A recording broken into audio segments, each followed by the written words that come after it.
Bonjour, c'est Cryptoly, j'espère que vous allez bien en ce jeudi 4 avril 2024. On se retrouve aujourd'hui pour parler crypto, pour parler Bitcoin, et vous allez voir qu'il y a beaucoup de choses à couvrir. On va commencer dans la nouvelle avec Wormhole, qui a fini son airdrop et qui a lancé son token, le W. Je pense que vous en avez entendu parler. Ceux qui sont là depuis longtemps connaissent Wormhole. On va revenir un petit peu sur son histoire, c'est très intéressant de comprendre. Mais surtout, l'important de Wormhole, c'est que ça nous montre à quel point les scammers sont bien présents. Il y a beaucoup de scams sur Twitter actuellement, faites bien attention, si jamais vous avez des tokens de Wormhole, à bien les claim sur la bonne plateforme, allez bien sur le bon compte Twitter, vérifiez faites toujours très attention.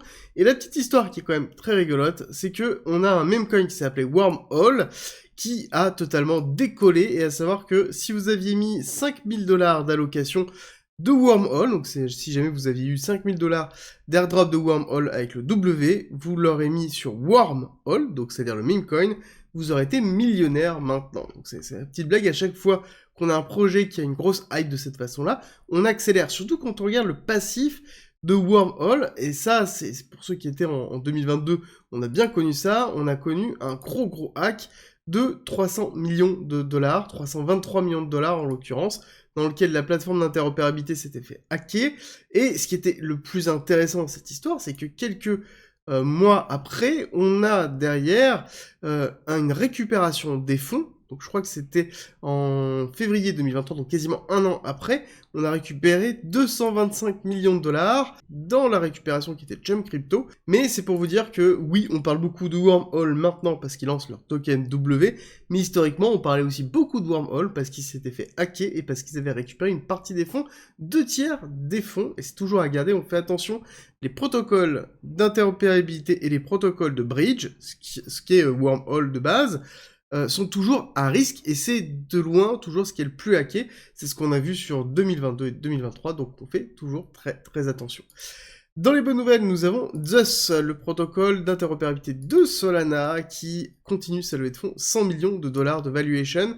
Ça continue à monter, c'est un protocole d'interopérabilité qui est spécialisé pour créer une interconnexion entre Solana et les autres blockchains. Et ils vont commencer avec quoi? Avec Bitcoin, tout simplement. Ceux qui avaient du JUP et qui avaient voté pour Zeus ont eu un airdrop. Encore une fois, gros intérêt à avoir du JUP de Jupiter. Dans les bonnes nouvelles aussi, nous avons une campagne sur ZoomX dans laquelle on peut avoir moins 20% sur les trading fees, on va récupérer 30$ si jamais on dépose 100$, et c'est une des rares plateformes qui n'est pas encore KYC, et c'est dispo en commentaire, en description, si ça vous intéresse de tester. On a aussi une très grosse nouvelle macroéconomique avec Jérôme Powell qui explique qu'il ne compte pas couper les taux tant qu'il n'a pas une confiance sur l'inflation. Alors, ce qui est intéressant de voir, c'est qu'on a quand même un double discours entre ce discours-là de dire je ne vais pas couper les cours tout de suite, il me faut plus d'informations sur la capacité à descendre l'inflation, alors que il y a quelques jours, voire même 2 semaines maximum, il nous expliquait qu'il allait surveiller surtout l'emploi, et que ça va être l'emploi qui va être déterminant, est-ce que oui ou non, il allait descendre les taux et qu'il allait protéger les emplois des Américains. Alors, est-ce que c'est un discours de campagne pour défendre le camp Biden? C'est la grande question qu'il faut se poser.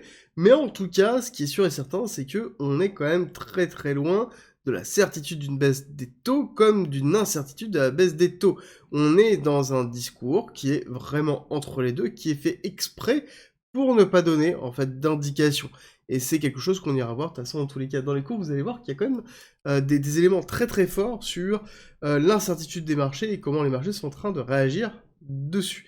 L'autre point qui est plutôt positif, c'est qu'on continue d'avancer au niveau des différents ETF spot Ethereum, dans lequel la SEC demande, ouvre la discussion au public, ce qui est classique, hein, c'est pas quelque chose qui dit que ça va être validé, mais c'est juste qu'on continue tout simplement le processus classique au niveau des différents ETF. On rappelle qu'on a une deadline en mai à surveiller, dans lequel on aura peut-être un ETF spot Ethereum, voire juin peut-être. Au niveau des ETF, nous allons faire un petit point sur l'ETF spot Bitcoin. On voit que la journée de mardi était plutôt négative, hein, moins 71 millions de dollars. On voit qu'on a une diminution du volume, je vous avais expliqué que ça allait être le cas. Il va falloir patienter encore quelques semaines, je pense, avant de revoir un retour du volume qui va être plutôt positif. Et dans tous les cas, nous sommes toujours dans un flux négatif au niveau de Grayscale Capital. Donc ici, on a tout simplement une respiration du marché. Grayscale qui est toujours en train de dumper et les institutionnels qui patientent tout simplement. Donc beaucoup moins d'achats présents, mais on a toujours du flux qui rentre dans les ETF. Là-dessus, on le voit bien, on voit BlackRock avec 156 millions de dollars, Fidelity avec 41 millions de dollars, d'accord? Donc quasiment 200 millions de dollars d'injection monétaire, donc ce qui est plutôt positif sur le long terme. Au niveau des news, aujourd'hui très peu de choses, hein. On rappelle que nous sommes en férié en Chine, donc c'est-à-dire une grosse partie du marché asiatique est quand même fermée de base, dans lequel on va avoir assez peu de volume, et ce que l'on va attendre, ça va être le taux de chômage vraiment de mars. Vendredi 14h30, on va attendre surtout si on dépasse les 4% ou pas. Clairement, on a une réaction forte du marché et une réaction de Jérôme Powell. Avant d'attaquer la partie technique, si vous aimez mon contenu et que vous voulez me soutenir, c'est très simple, likez, partagez et abonnez-vous. Ça m'aide énormément et en tout cas, ça me fait toujours très plaisir. Au niveau de la macroéconomie, c'est simple, nous avons un Nasdaq qui a ravalé une grosse partie de la baisse que l'on avait eue et on est plutôt stable. On pourrait dire que c'est une très bonne nouvelle, sauf que quand on commence à regarder un peu le Russell, dans lequel on a les small caps, les 2000 small caps, on voit que c'est pas du tout la même histoire. On est plutôt dans une forme de retracement, plutôt difficile, pour ne pas dire compliqué. Il va falloir voir est-ce qu'on tient justement les 2000 points. Si on tient les 2000 points, ça va aller. Sinon, ça veut dire qu'on va aller retracer beaucoup plus bas et aller chercher les 1800 points. Ça veut dire qu'on a bien un écart entre les 7 magnifiques et le reste de l'économie américaine. Et on a une économie américaine qui a quand même beaucoup de mal. Et ça se voit aussi dans l'explosion du gold que l'on a depuis 2 semaines. 2 semaines où le gold continue à pousser et on fait des plus hauts sur des plus hauts sur des plus hauts et on est en train de toucher les 2300. Donc là, on arrive vraiment dans une zone où on peut se poser la question pourquoi on a une accélération comme ça au niveau du gold. Ça, je le traiterai dans la vidéo de Samy. Vous allez voir que c'est très intéressant et surtout pour Bitcoin, c'est très intéressant. Justement, parlant de Bitcoin, très intéressant aussi, on va comparer Bitcoin au SP500, voir la surperformance de BTC par rapport au SP500, et on voit qu'on est dans une phase de sous-performance actuellement. Ici, on voit bien qu'on est dans une phase de respiration, on a bien fait un top, deux tops, et là, dans la volonté de casser le suivant, le précédent, on voit qu'on n'arrive pas, qu'on est tout simplement dans une phase de retracement. On avait déjà parlé là-dessus, c'est normal d'avoir une phase de respiration. On a une surperformance du S&P 500 par rapport au BTC, parce qu'on est dans une zone de retracement très forte au niveau de Bitcoin. Mais qu'est-ce qu'il en est au niveau du BTC Gold? Exactement pareil, hein. Zone très importante de résistance, on en avait déjà discuté plusieurs fois, et là on voit qu'on a bien une accélération baissière de la force de Bitcoin par rapport au gold, donc une surperformance du gold, avec derrière un retracement. Pour moi, la zone à surveiller, ça va être les 26, les 26,3 exactement, dans lequel ici on pourrait avoir un très beau rebond. Donc ici, ça voudrait dire soit une chute du gold ou une montée du BTC, d'accord, l'un ou l'autre, ou les deux en même temps, dans lequel on pourrait avoir un retour de la surperformance, et pour moi là on aura un très beau signal pour repartir à la hausse et aller chercher la résistance des 37. Et là, si on casse ça, là par contre, c'est vraiment le départ réellement de l'histoire d'un Bitcoin qui dépasse l'or, qui va se diriger vers le dépassement de la market cap générale de l'or, qui est un petit peu la représentation de Bitcoin comme étant une réserve de valeur. Parlant de Bitcoin, on va rentrer dans le sujet. On a une phase de consolidation hier qui est plutôt classique. La question qu'on va se poser, c'est est-ce qu'on va aller chercher le reste du gap CME?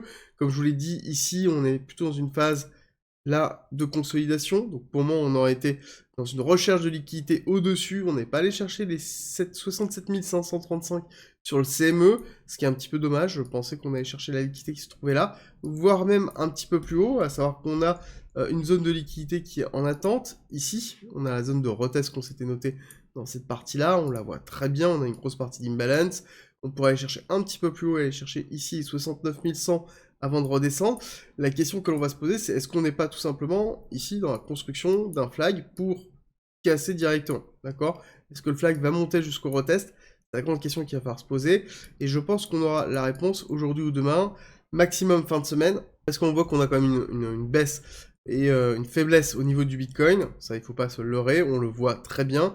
La question, c'est est-ce qu'on va maintenir les 64 000, d'accord? Ou sinon, on casse, et à ce moment-là, c'est le scénario qu'on avait évoqué hier. On dézoome pour pouvoir voir ce scénario-là, tac, et on va chercher ici cette zone de polarité, avec déjà les 60 500, qui seront en fait cette mèche-là. Et si cette mèche-là est prise, généralement, je pense qu'on va consolider une petite réaction haussière, et ensuite, on va aller casser plus bas, ça va être à surveiller. On est vraiment dans une chasse à la liquidité au niveau de Bitcoin, et la question qui va falloir se poser, ça va être au niveau de l'order flow. Est-ce qu'on a des éléments qui nous montrent l'inverse? J'ai envie de vous dire, on a quand même une belle tendance que l'on trouve ici au niveau des top traders, donc une forme ici de vente, hein, on voit bien qu'on est en train de positionner sur des niveaux qui sont beaucoup plus bas, qui sont des niveaux des 51 000, d'accord? Donc ça veut dire qu'on a clairement une prise de profit qui est marquée, très marquée, et notamment dans cette période de ranging que l'on avait dans les 70 000, on voit une forme d'incertitude qui était montrée, et on voit bien que là on a la prise de décision qui a été effectuée, bon, plutôt classique, funding rate plutôt plat, ça c'est plutôt positif, hein. Tant qu'on tient les funding rates bas, ça veut dire qu'on peut repartir assez vite.